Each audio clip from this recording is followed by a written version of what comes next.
வணக்கம் நேயர்களே, வணக்கம் தமிழ்நாடு நிகழ்ச்சியுடைய மிக முக்கியமான நோக்கம் என்ன அப்படின்னா, பேசப்படும் செய்திகளுடைய பேசாத பக்கங்களை அலசுவதான நிகழ்ச்சியுடைய நோக்கம். நிகழ்ச்சியுடைய முதல் பகுதியாக பிக் ஃபோக்கஸ் பகுதிக்கு போகலாம்.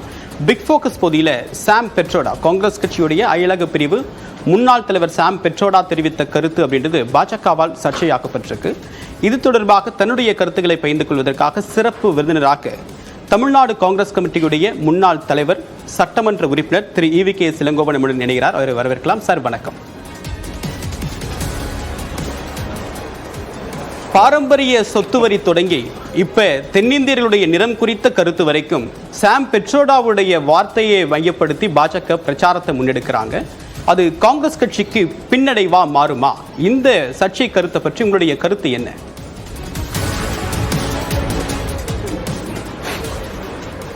நீங்கள் சாம் பெட்ரோடா என்பவர் காங்கிரஸ் கட்சியிலே ஒரு குறிப்பிட்ட விதத்தில் முக்கியமான நபர் கிடையாது. அவர் வெளிநாடுகளே வாழுகின்ற ஒரு இந்தியர். காங்கிரஸ் கட்சியினுடைய வெளிநாடுகளிலே தலைவர்கள் செல்லும் போது அவர்களுக்கு எங்கெங்கே செல்ல வேண்டும், யார் யாரை பார்க்க வேண்டும் என்ற நேரத்தை உருவாக்குவதும் நேரத்தை கழிப்பதும் என்கேஜ்மெண்ட் செய்து கொடுப்பதும் தான் அவருடைய வேலையை ஒழிய காங்கிரஸினுடைய கொள்கைகளை பற்றியோ காங்கிரஸினுடைய நிலைப்பாடுகளை பற்றியோ பேசுவதற்கு அவருக்கு அனுமதியும் கிடையாது, அருகதையும் கிடையாது. இருந்தாலும் கூட அவர் அதிக பிரசித்தனமாக இந்தியர்களை வடக்கே இருக்கின்றவர்கள் அந்த ஊரை சேர்ந்தவர்கள், தெற்கே இருக்கின்றவர்கள் ஆப்பிரிக்க கண்டத்தை சேர்ந்தவர்கள், இப்படியெல்லாம் சொல்லுவது என்பது மிகவும் தவறான விஷயம் என்பதோடு மட்டுமல்ல, அவர் தன்னுடைய அதிகார வரம்பிற்கு மேற்பட்ட பேச்சாகத்தான் இதையெல்லாம் நாங்கள் பார்க்கின்றோம். அவரை பதவியிலிருந்து எடுக்க வேண்டும், அவருக்கும் காங்கிரசிற்கும் எந்த விதமான சம்பந்தமும் இல்லை என்று சொல்ல ஏற்பாடுகள் நடந்து கொண்டிருக்கும் போது அவரே சௌரியமாக ராஜினாமா செய்துவிட்டார். கண்டிப்பாக அவரை பொறுத்தவரையில் அவர் சொல்லிய கருத்துக்கள் என்பது அவருடைய கருத்துக்கள் தானே ஒழிய காங்கிரஸ் பேரியக்கத்தின் கருத்துக்கள் கிடையாது.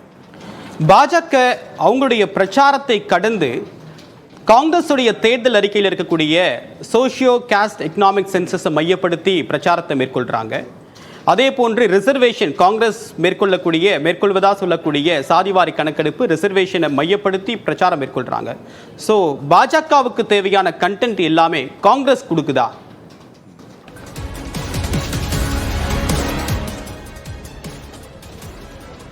நீங்கள் காங்கிரஸுடைய தேர்தல் அறிக்கையை பொறுத்தவரையில் மிகச்சிறந்த தேர்தல் அறிக்கையாகும்.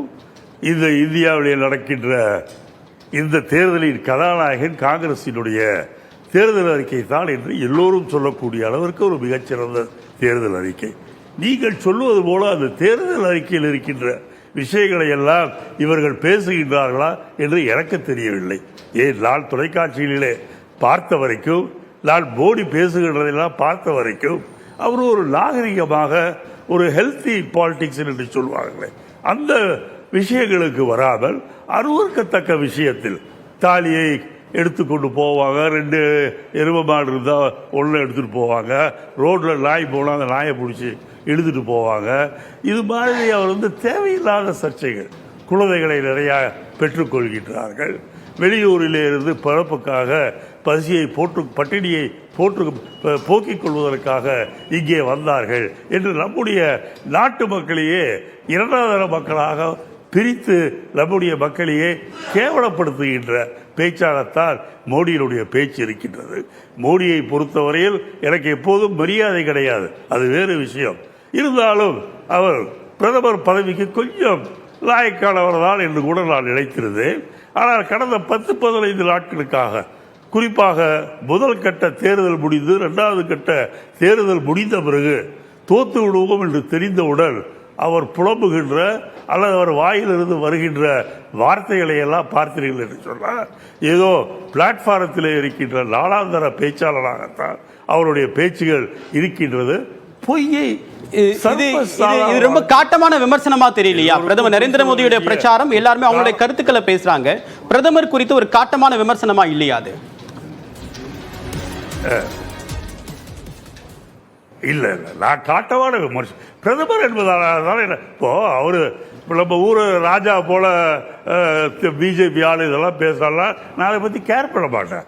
பட் நாட்டினுடைய பிரதமராக 10 ஆண்டு காலம் இருந்தவர், இந்த இந்திய நாட்டினுடைய எதிர்காலம் என்று அவர்களுடைய சர்ச்சாக்களால் சொல்லப்படுகின்ற ஒரு மனிதர் மக்களை பிரிவுபடுத்தி இரண்டாம் தர மக்கள், வேறு நாட்டிலிருந்து ஓடி வந்தவர்கள், இப்படியெல்லாம் பச்சையாக பேசுவது என்பது மிகவும் கேவலம். ஒரு பிரதமருக்கு அழகல்ல.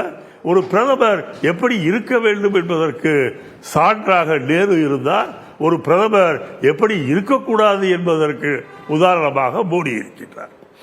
தென்னிந்தியர்கள் குறித்தும் ஒரு நிறம் குறித்தும் பேசிய கருத்து அப்படின்றது எனக்கு மிகப்பெரிய சங்கடத்தை ஏற்படுத்தியிருக்கு. ஆனால் தமிழ்நாட்டுடைய முதலமைச்சராக இருக்கக்கூடிய மு.க.ஸ்டாலின் இந்த கருத்தை தொடர்ந்து காங்கிரசுடனான கூட்டணியை முறித்துக் கொள்வாரா அப்படின்னு சொல்லிட்டு பிரதமர் நரேந்திர மோடி ஸ்டாலினுக்கு சவால் விடுறாரு. ஸோ காங்கிரஸுடைய விமர்சனம் ஏன் ஸ்டாலினுக்கு சவாலா வருது? ஏன் தொடர்ந்து பாஜக திமுகவை அட்டாக் பண்றதுக்கான காரணம் என்ன? இல்லை, ஸ்டாலினை அவர் அட்டாக் செய்கிறார் என்று சொல்வதை விட, இந்த இந்திய கூட்டணி என்பது அது ஆரம்பத்திலேயே உடைந்து போகும். இல்லை என்றால் பேச்சுவார்த்தை நடத்தும் போது உடைந்து போகும். கண்டிப்பாக இவர்கள் அத்தனை பேரும் கன்னியாகுமரியிலிருந்து கீழே மன்னிக்க வேண்டும், கன்னியாகுமரியிலிருந்து மேலே இமாலயம் வரைக்கும் இருக்கின்ற அந்த கட்சிகள் ஒன்று சேராது என்று நினைத்தார்கள். ஆனால் இன்றைக்கு இந்தியா கட்சியிலே இருக்கின்ற அத்தனை கட்சிகளும் 1-2 இடங்களை தவிர மற்ற எல்லா இடங்களிலும் ஒரு நல்ல ஆரோக்கியமான அரசியல் செய்ய வேண்டும் என்பதற்காக இன்றைக்கு ஒற்றுமையாக போட்டியிடுகின்றார்கள். ஆகவே இவர்களுக்கு பயம் என்பது அதிகமாக வந்துவிட்டது.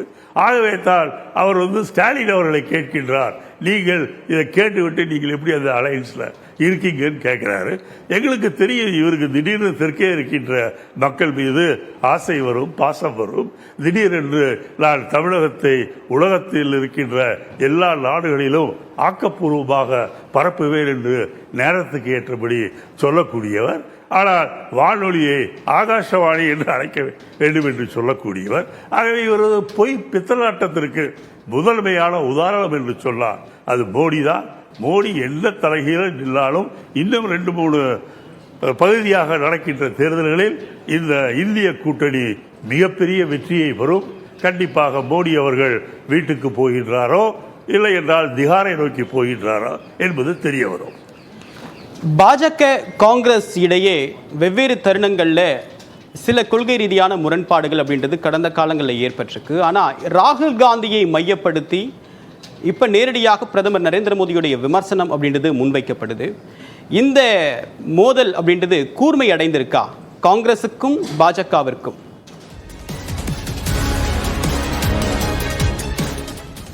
காங்கிரஸை பொறுத்தவரையில் நாங்கள் ஒரு பெரிய கூர்மையான ஒரு அட்டாக்காக நாங்கள் எடுத்துக்கொள்ளவில்லை.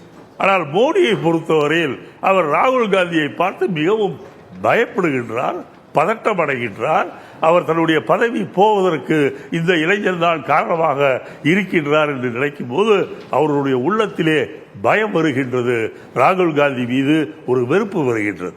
ஏனால் ராகுல் காந்தி பேசுவதையும் இவர் பேசுவதையும் மக்கள் பார்க்கும்போது ராகுல் காந்தி அவர்கள் உள்ளத்திலிருந்து அவருடைய கருத்துக்கள் வெளிவருகின்றன.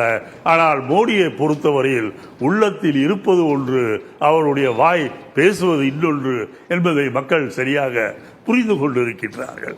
கண்டிப்பாக ராகுல் காந்தியை அவர்களை பொறுத்தவரையில் அவர் இந்த முறை கண்டிப்பாக மோடியை வீழ்த்துவார் என்பதோடு மட்டுமல்ல, இந்த பாசிச சக்திகளுக்கு ஓய்வு தர வேண்டும் அல்லது அவர்கள் இந்தியாவிலே இல்லாமல் இருப்பதற்கு என்ன செய்ய வேண்டுமோ அதை செய்வார்கள். இந்த 3 கட்ட தேர்தல் நடந்து முடிஞ்சிருக்கு. அடுத்ததாக 4 கட்ட தேர்தல் இருக்கு. இதுல களம் மாறினத்துக்கான முக்கியமான காரணம் என்னவா சொல்லுவீங்க? இந்த டிசைடிங் ஃபேக்டர் அப்படின்றது சொல்லக்கூடிய விஷயம் அப்படின்னா எதுவா அமைஞ்சிருக்கு இந்த தேர்தல் களத்தில்? உங்களுடைய அனுபவத்தில் நீங்க உற்று பார்க்கக்கூடிய விஷயம் என்ன? இதுல களம் மாறினதற்கு இல்லை, நான் உற்று பார்க்கக்கூடிய விஷயம், எனக்கு 100க்கு 100 உண்மை என்று தெரிகின்ற விஷயம், இந்த 7 கட்ட தேர்தலில் என்றைக்கு மோடி அவர்கள் வாய் திறந்து பிரச்சாரத்தை ஆரம்பித்தாரோ அன்றைக்கே பாரதிய ஜனதா கட்சியும் அதனுடைய கூட்டணி கட்சிகளும் சறுக்களை நோக்கித்தான் சென்று கொண்டிருக்கின்றன. தவிர முதல் முதல் முறையாக வாக்குகள் நடக்கும்போது கொஞ்சம் சரிந்தது, 2வது முறை இன்னும் கொஞ்சம் சரிந்தது, 3வது முறை பெரிய அளவிலே சரிகிறது. 4, 5, 6, 7 என்று சொல்லும்போது கண்டிப்பாக அது 0 என்ற நிலைக்கு வந்தாலும் வருவதற்கு வாய்ப்பு இருக்கின்றது. இப்ப இருக்கக்கூடிய அரசியல் நிலவரம் தொடர்பாகவும் பிரதமர் நரேந்திர மோடியுடைய பிரச்சாரம், காங்கிரஸ் கட்சியுடைய வியூகம், இது தொடர்பாக உங்களுடைய அரசியல் அனுபவத்திலிருந்து உங்களுடைய பார்வை எங்களோட பகிர்ந்துக்கிட்டீங்க. உங்களுடைய வருகைக்கும் கருத்து பெயருக்கும் மிக்க நன்றி திரு இளங்கோவன்.